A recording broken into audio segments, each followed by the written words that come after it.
સારા દેખાવું તો ખૂબ જ સહેલું છે, પણ સારા બનવું ખૂબ જ કઠિન છે।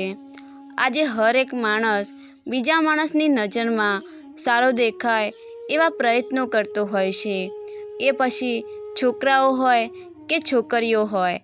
પરંતુ જીવનમાં હંમેશા યાદ રાખવું કે સારા દેખાવું તો ખૂબ જ સહેલું છે, પરંતુ સારા બનવું ખૂબ જ કઠિન છે।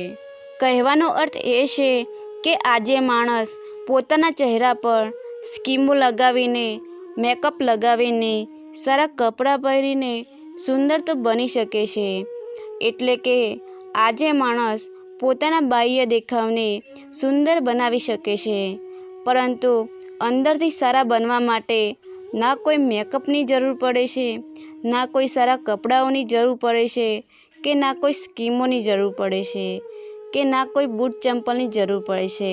બસ જરૂર પડે છે તો સારા વિચારોની, બસ જરૂર પડે છે તો સારી આદતોની, જરૂર પડે છે તો સારા ગુણો અપનાવવાની। માણસના બાહ્ય દેખાવ કરતાં માણસના અંદરના દેખાવનું વધુ મહત્ત્વ છે। માણસને જરૂર છે અંદરથી બદલાવાની, ના કે બહારથી બદલાવાની। એટલા માટે સારા દેખાવું તો ખૂબ જ સહેલું છે, પરંતુ સારા બનવું એ ખૂબ જ કઠિન છે।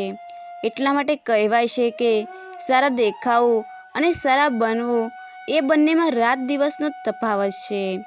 કોઈ માણસ પોતાના બાહ્ય દેખાવથી સારો દેખાતો હોય તો આપણે એવું નહીં માની લેવું કે તે માણસ અંદરથી પણ સારો જ હશે, અને કોઈ માણસ તેના બાહ્ય દેખાવથી ખરાબ લાગે તો એવું ના માની લેવું કે એ માણસ અંદરથી પણ ખરાબ હશે। કેટલીક વાર જે આપણને દેખાય છે તે વાસ્તવમાં હોતું નથી, અને જે હોય છે તે આપણને દેખાતું નથી, જેના કારણે આપણે માણસને ઓળખી શકતા નથી।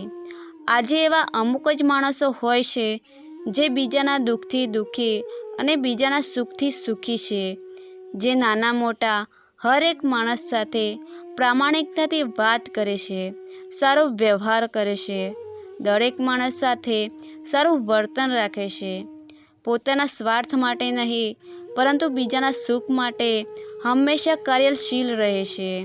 બસ આ જ ફરક છે કે સારા દેખાવું સહેલું છે, પણ સારા બનવું એ ખૂબ જ કઠિન છે।